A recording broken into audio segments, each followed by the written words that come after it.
YouTube? You guys are now watching another segment of the Cali Effect. Today I'm going to be going over the Forbidden and Limited list that was updated on August 24th. The reasoning why I wasn't able to give you guys a list or, my first reaction of the list is because that day just so happened to be my wife's birthday. And there was no way, shape, and form that I was going to be able to get you guys a video in between going to Red Lobster, bringing her gifts to her job, all this other crap that I had to do for it. So I just decided to delay it until Friday, and then I'll be able to actually give you guys an in-depth analysis on the video or on the list, or as well as give my thoughts and opinions and some of the thoughts and opinions of other players that are really good at the game and how they feel about the list. So I'm just going to go ahead and do something that I never do and turn on screen draw from Camtasia, and we are going to talk about this list.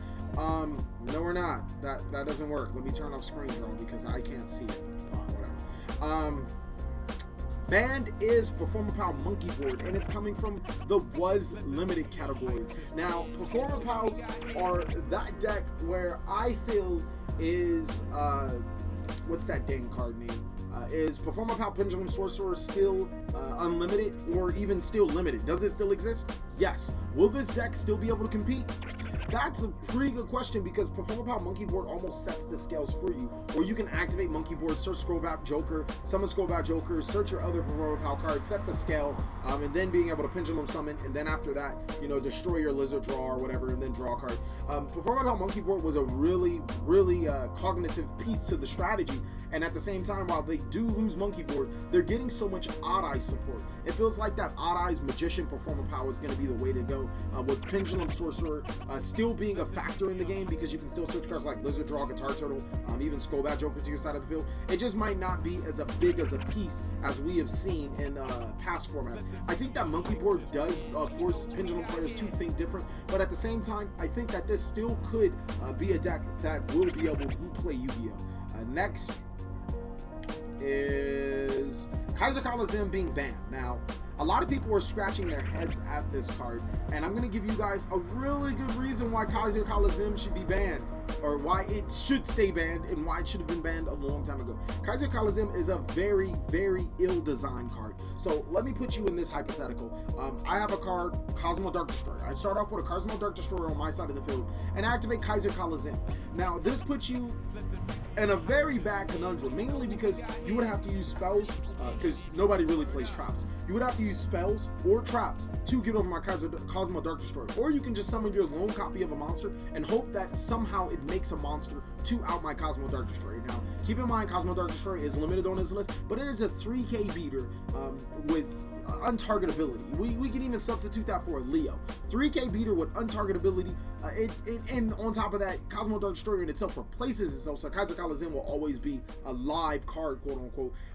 It really prevents the opponent from playing Yu-Gi-Oh! And I can see why Konami banned this card. It's something that they didn't want to happen. They didn't want a limitation on how many monsters that you can summon, and they didn't want the opponent or a player to control how many monsters that a player would be able to summon. So personally, I think that Kaiser Colosseum should have been banned a long time ago, maybe in Bujin format, when it was really giving us problems. It definitely wasn't giving us problems now, and I think in the near future it would have given us problems, especially for those Kozmo players that wanted to summon their 4K negating spell beater and then activate Kaiser Colosseum and be like, go, those real helmet players. So I'm just saying it's a good ban for future preference. It's a really ill-designed card, and it's not necessarily because of those combos, because there are definitely outs to those combos, cards like Twin Twisters, Cosmic Cyclone, but it's just the fact that you would have to play cards to out this card, and it's just a very poorly designed card in itself. So why not just get rid of the poorly designed card and then deal with playing regular Yu-Gi-Oh! And no, I don't condone in mass summoning, but I do like it. Next on the list is Seer Malabrick of Burning Abyss being limited from semi-limited. To be honest with you guys, as long as Dante is still a card, as long as Beatrice is still a card, the deck will still be good. It does not matter. Seer can get banned, Graph can get banned. Now, those are two huge blows to the deck. But Dante and Beatrice still exist. Seer can get limited, Dante can get limited, Beatrice can get limited. and Graph can still be limited and all that other stuff, the deck will still be good.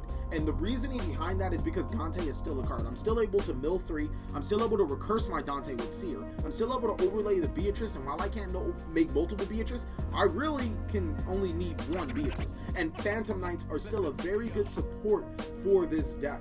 This deck is just, I mean, is like I said, as long as those 4 cards still exist, the deck will still be good. And this deck doesn't have apparently any weaknesses. Now, there is Ghost Reaper and Winter Cherries, and if you guys would like to buy Ghost Reaper and Winter Cherries, hi, I'm the Cali Effect. I have cards like Ghost Reaper and Winter Cherries for sale. Google documents down below. I feel that personally Ghost Reaper and Winter Cherries isn't a great counter to Burning Abyss, mainly because I've just seen people open Ghost Reaper and Winter Cherries and still lose, but you have to open cards like Ghost Reaper and Winter Cherries to win. I feel like Maxi was probably the best card against Burning Abyss, that and Flying Sea, and look what happened to Maxi, so we'll talk about that later. Aether, the Heavenly Monarch to 1, I don't think Monarchs are dead. To be honest with you, I don't really think any deck on this list is completely dead. I think that it's still very playable for right now.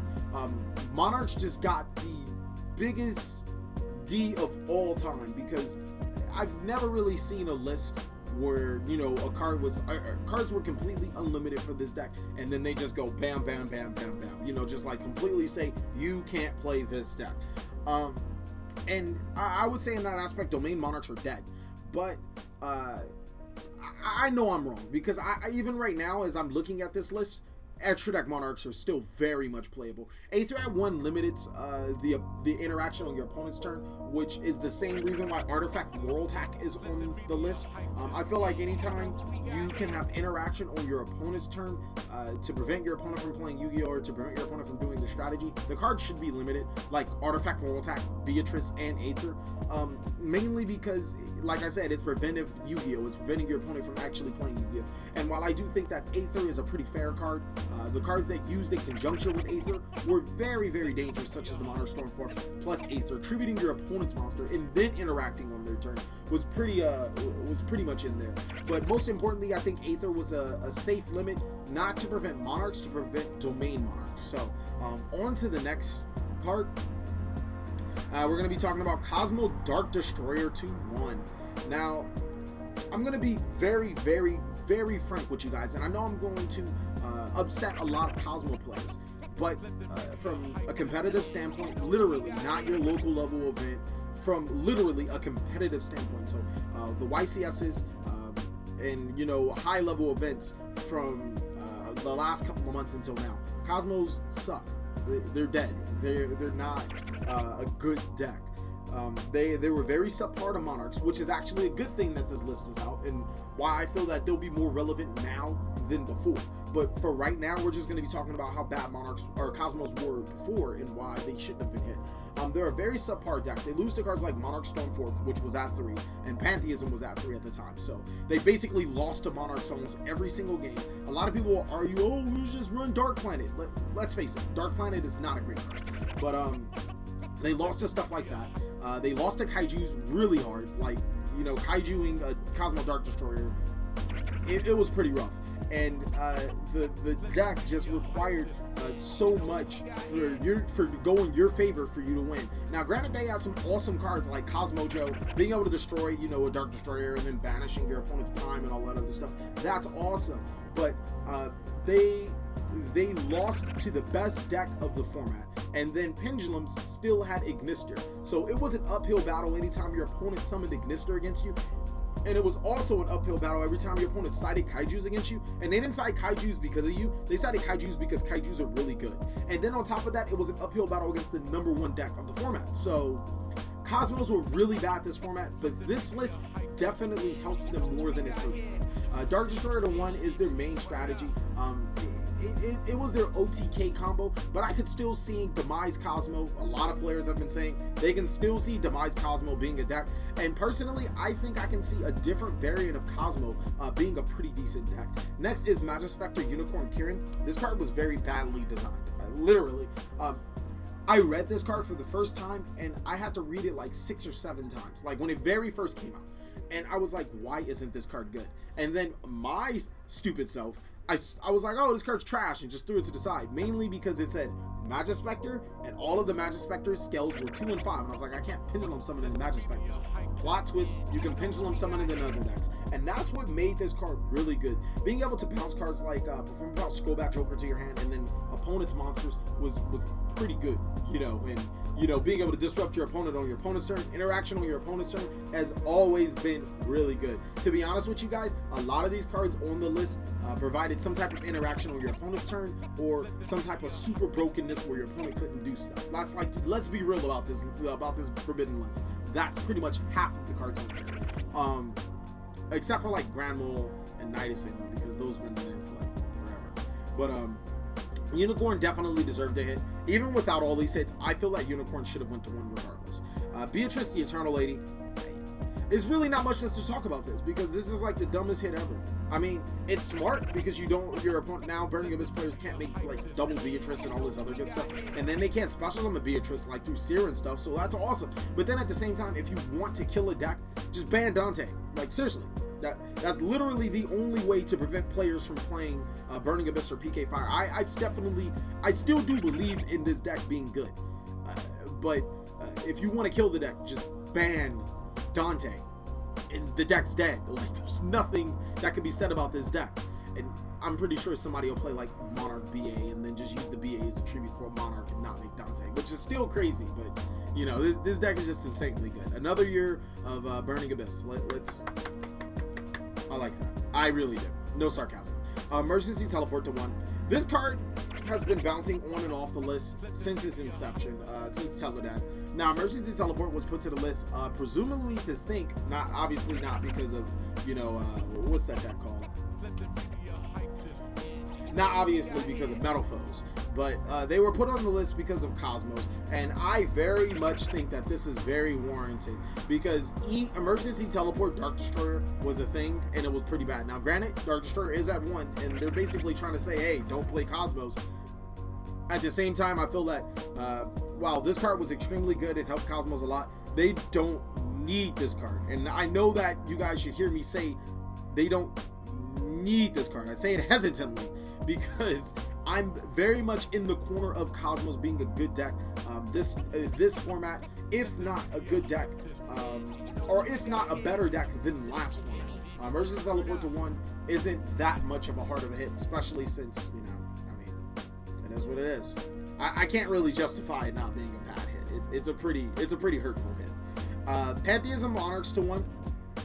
This card is the best draw 2 card in the game, and anytime you can ditch a Monarch card, which more than likely is going to feed your Prime, if not being Prime, and then search your Prime, or search your Stormforth, card's pretty nutty.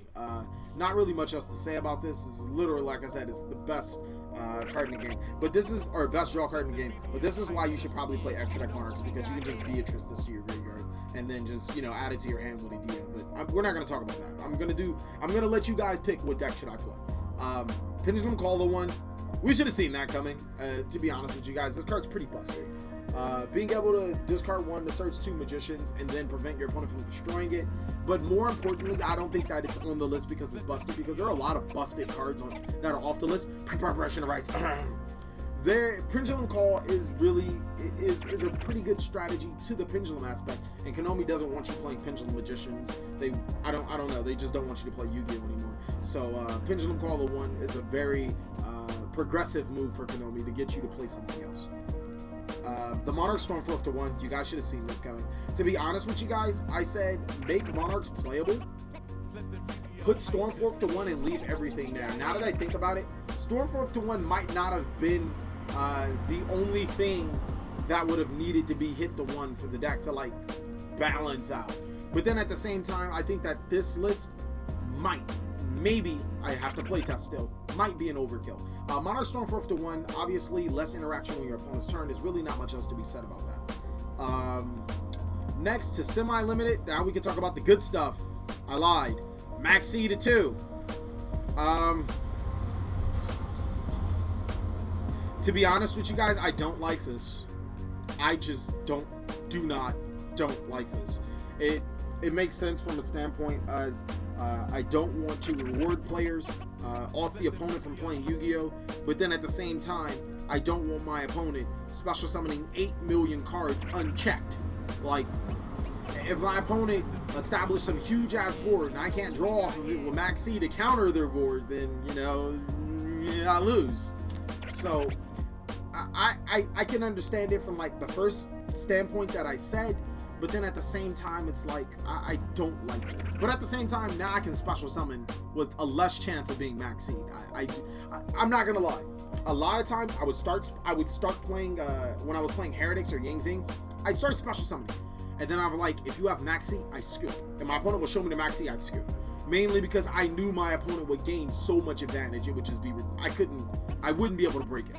Especially if they were playing a good deck. If they were playing a bad deck, I'd let them draw I have the answers. Or if they maxied me in mid game, like if they had no other answers other than maxi in their hand, I'd win because I'd OTK. But I don't know about this maxi. I mean, I'm not feeling it. I'm not splitting up my ulti playset, so I guess it's whatever. Yay! A good investment by the Cali effect plays off. I have like 4 ulti Thunder King Riles.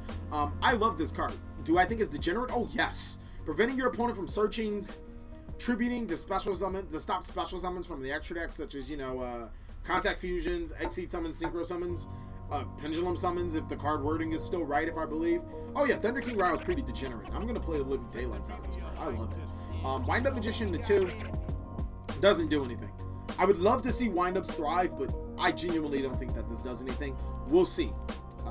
And then no longer on the list, Thousand Eyes Restrict, card is ass. We should have known that. Allure of Darkness. I like that. I like that. Okay, that was pretty weird. Allure of Darkness to 3. That's pretty good. And then Gold Sarcophagus to 3. This really makes me want to play Ritual Beast, mainly because, you know, Gold Sarcophagus is practically a searcher for the deck. But then it also opens up Necroface Shenanigans. Necroface, Pot of Desires, Gold Sarcophagus Shenanigans. And I'm not ready for that. I am not.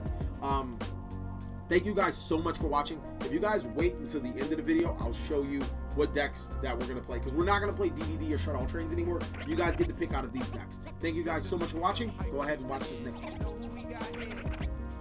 Alright guys, here's the deal. One of these 6 decks will be played on my channel. Whether it's Burning Abyss, Kozmo, Ritual Beast, Wind Up, Performapal, or Extra Deck Monarchs. It is up to you to decide. Not only that, the most important things you guys have to do is comment what you like or dislike about this video, or even just start a discussion with other people, or you can even talk about how good the deck you want is to be played. I will not count your vote if you just put the deck's name down. Most importantly, the DDD deck will be postponed until around September when they get the new support. Thank you guys so much for watching. If you guys would like to purchase cards from your cheapest for the cheapest prices online from your favorite Yu-Gi-Tuber, Google Docs link is down below. Please like, comment, subscribe, but most of all, enjoy.